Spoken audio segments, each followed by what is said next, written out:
They thought they could strike silence and move on, business as usual. But what happened next was not in their control. When Iran shut the Strait of Hormuz, the world didn't just lose access to oil, it lost its illusion of dominance. In that moment, the balance of power trembled. Headlines exploded, and behind every political scramble was one undeniable truth. The Muslim world is no longer asleep. This isn't just a story about strategy. It's a story about dignity, resistance, and the awakening of a people who've been silent for too long. Stay with me till the very end, because what you're about to hear may just change how you see. The Strait of Hormuz is more than a narrow body of water between Iran and Oman. It is one of the most strategic choke points on Earth. Every day, nearly 20 million barrels of oil flow through this passage, fueling industries, economies, and nations across the globe. It is the lifeline for much of the world's energy needs, especially for the Western powers and their allies who rely on Middle Eastern oil to sustain their comfort and control. For decades, this narrow stretch of sea has been treated like a silent servant, expected to deliver without question, without fail. But behind that silence stood a nation, Iran, watching, waiting, and reminding the world that control over such a crucial artery was never guaranteed. When Iran shut the Strait of Hormuz, it wasn't just a military maneuver. It was a global shockwave. Ships froze in place, oil prices soared, and headlines screamed of chaos. But what many failed to understand was the deeper message. This wasn't merely about trade or tanks. It was about sovereignty.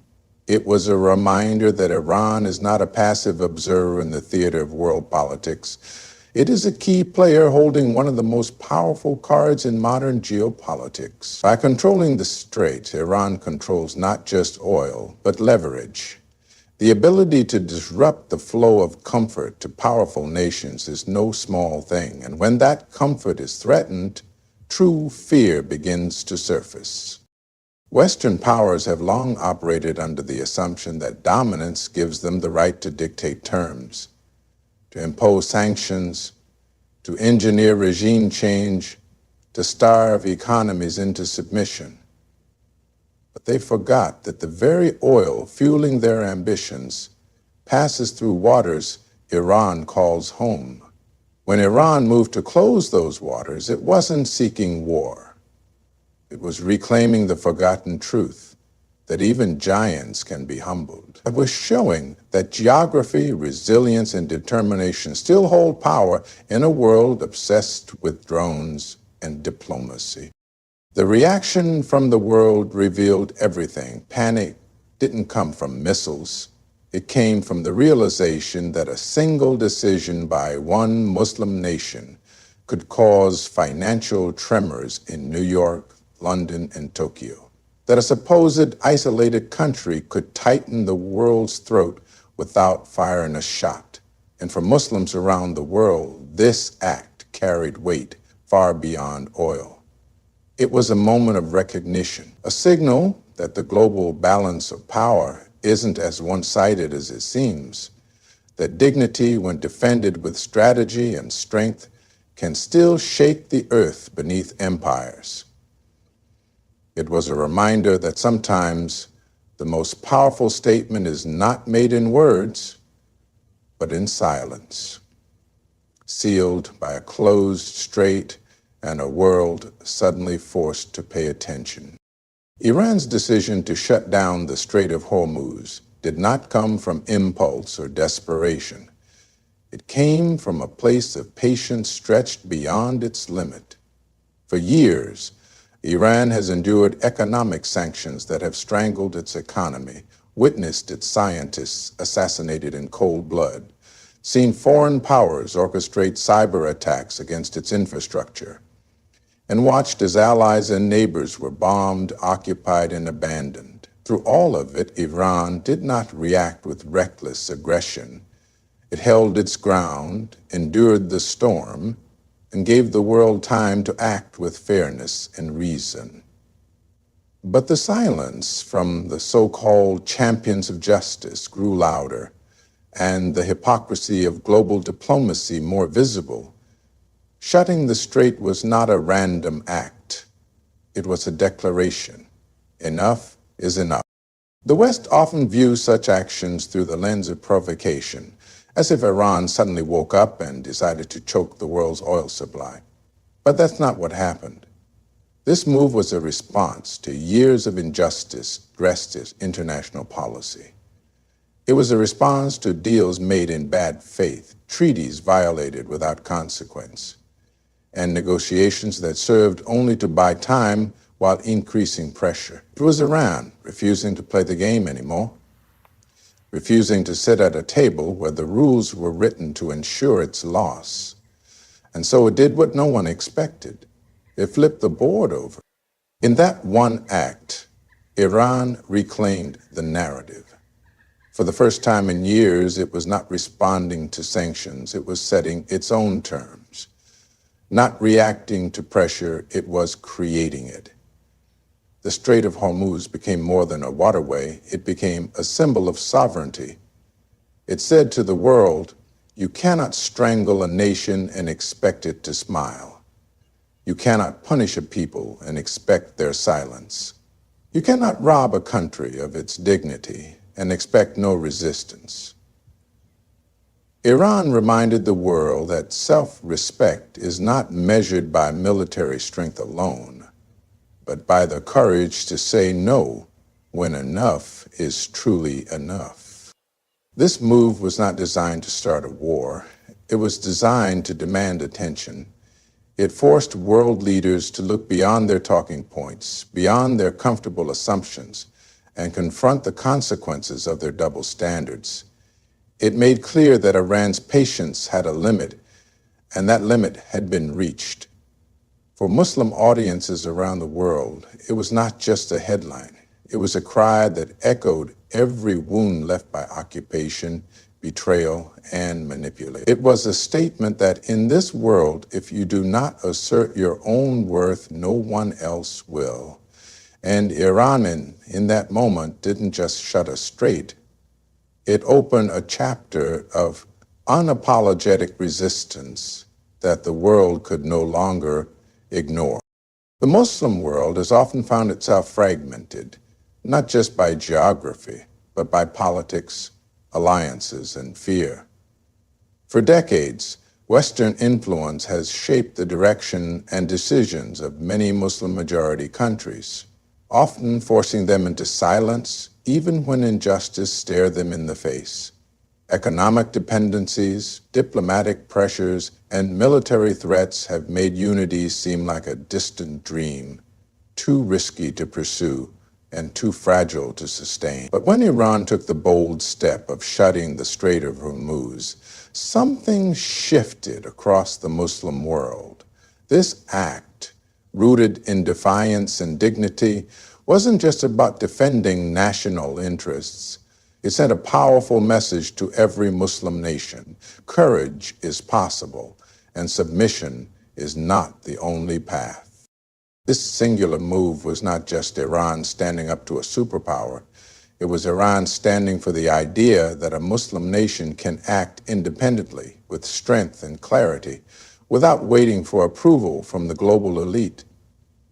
It reminded Muslim leaders and citizens alike that sovereignty means nothing if it's only used for ceremonial speeches and not for actual decisions that protect the dignity of your people.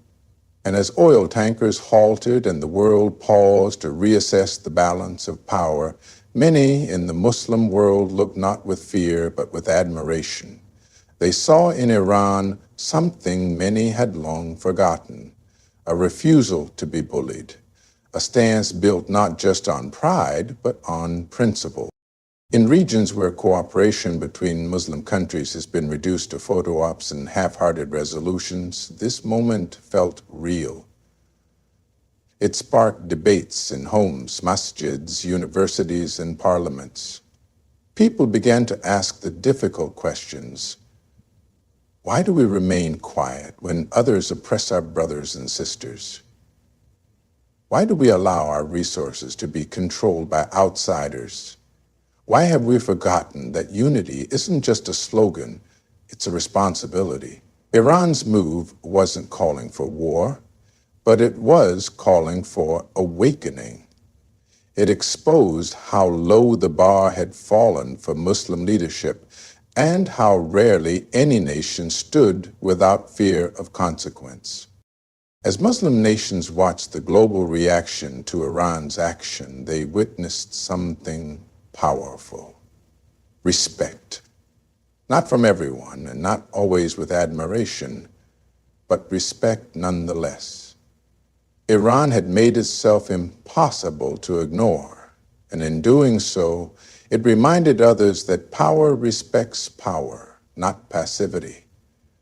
The Muslim world began to reconsider the cost of silence and the value of self-respect. This wasn't about agreeing with every policy or strategy. It was about recognizing what it means when one of us dares to stand tall while surrounded by enemies. It was a wake-up call, a challenge, and an invitation. If one Muslim nation can demand attention without asking permission, maybe the others can remember what strength really looks like. Maybe this is the spark that reignites the forgotten fire, not to dominate, but to finally walk with dignity as a united Ummah.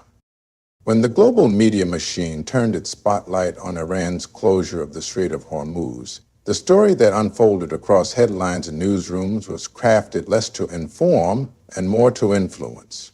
Iran was immediately painted as the aggressor, the instigator, the rogue actor threatening peace. But those who truly understand the language of geopolitics knew better. This wasn't a spontaneous provocation. It was the boiling point of years of injustice.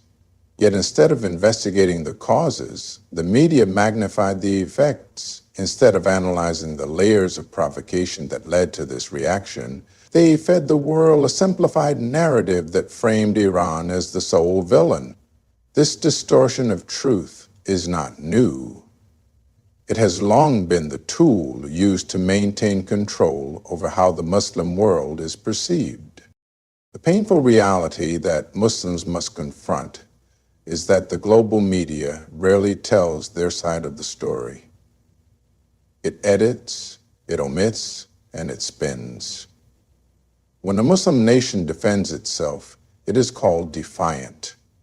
When it asserts its sovereignty, it is called a threat. When it refuses to bend the knee, it is labeled dangerous. This tactic has been used repeatedly, not just with Iran, but with Palestine, with Iraq, with Afghanistan, with Libya, with Syria. The world is trained to panic when a Muslim country acts with strength, and to ignore when that same country suffers in silence. Iran's decision to close the strait was not just an act of strategy, it was an act of exposure. It revealed not just geopolitical tensions, but the deep-rooted bias in global narratives.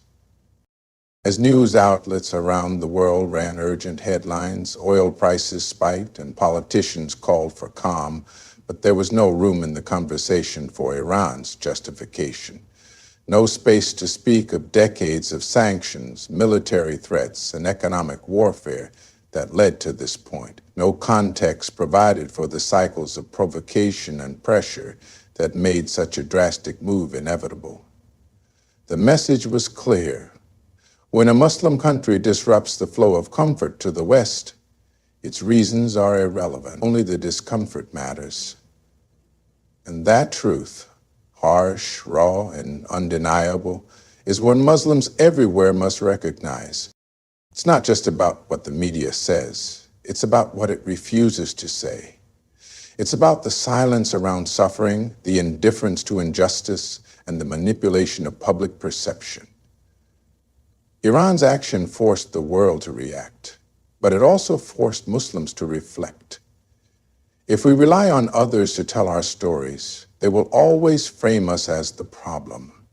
And if we remain silent while they do, we allow the world to forget the truth of our struggles. Iran's resistance has many faces: economic, military, political, but one of the most powerful is its refusal to accept the version of reality written for it by others. That refusal is a reminder to the entire Muslim Ummah. Tell your story, or they will tell it for you, and you will not like the ending. The global order as we know it has always appeared firm, stable, and unshakable. It is structured to make some nations feel invincible and others feel disposable. The illusion of control rests on narratives, institutions, and systems that claim to serve peace and prosperity, but often operate on domination and fear. When Iran shut the Strait of Hormuz, it didn't just disrupt oil routes, it disrupted a myth. It exposed the truth that even the most powerful countries, with all their weapons and alliances, are deeply vulnerable. One bold move by a Muslim nation caused tremors in stock markets, emergency meetings in world capitals, and a surge in global anxiety. That kind of power is not born from missiles. It's born from strategy, location, resilience, and the will to use them. The West often speaks in the language of deterrence and stability, yet it is shaken not when violence erupts, but when the status quo is challenged. Iran's move was not a declaration of war, it was a declaration of strength. And in that strength, the illusion of Western dominance wavered. Because if a sanctioned nation under relentless pressure can still hold such global leverage, then the entire structure of power is far more fragile than it pretends to be. That's what really scares those who claim to be in control. It's not that Iran acted, it's that Iran proved they still have the power to move the world without anyone's permission. This is what makes the moment so significant. It showed that you don't need to match the West tank for tank or dollar for dollar. You just need to understand your own value, your own resources, your own strategic weight, and have the courage to use them. It broke the myth that power only flows from the West to the rest. It proved that one act of calculated defiance can force powerful nations to step back, to reconsider, to panic. That kind of shift is not just political, it's psychological. It begins to change how oppressed nations see themselves and how they're seen by others. It creates a crack in the structure of fear. And through that crack, dignity begins to rise. The Muslim world, too often convinced that real power is out of reach, was reminded that power can look different. It can look like standing still when you're expected to kneel. It can look like closing a waterway and forcing empires to talk. It can look like reminding the world that you're not invisible and that silence is a choice, not a weakness.